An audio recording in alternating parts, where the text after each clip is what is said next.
متحدہ میں پاکستانی مندوب ملیحہ لودھی نے یہ کہا ہے کہ بھارت کی کشمیریوں کے خلاف ظالمانہ کارروائیاں کھلی دہشت گردی ہے۔ بھارت کشمیریوں کے حق خود ارادیت کو کچل کر اقوام عالم کے منشور کی خلاف ورزی کر رہا ہے۔ عالمی برادری کو معاملے کو نظر انداز نہیں کرنا چاہیے۔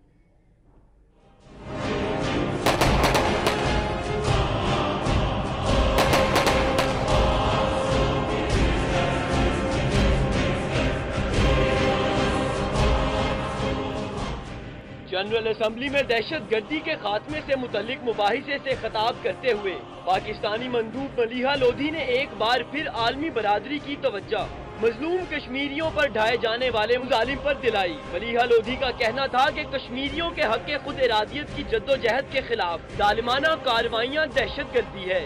حق خود ارادیت سے انکار عالمی برادری اور اقوام متحدہ کے منشور کی خلاف ورزی ہے۔ عالمی برادری کو اس معاملے کو نظر انداز نہیں کرنا چاہیے۔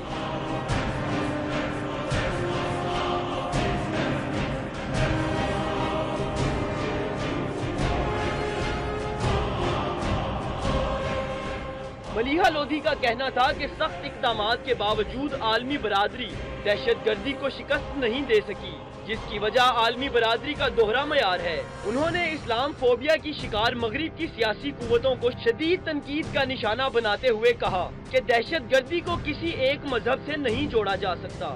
ہمیں یہ تاثر اور دوہرا معیار ختم کرنا ہوگا۔ ملیحہ لودھی کا کہنا تھا کہ پاکستان نے دہشت گردی کی جنگ میں سب سے زیادہ نقصان اٹھایا۔ ہم نے اس جنگ میں 60,000 سے زیادہ قیمتی جانیں گنوائیں۔ نیشنل ایکشن پلان پر عمل درآمد جاری ہے۔ ہم آخری دہشت گرد کے خاتمے تک چین سے نہیں بیٹھیں گے۔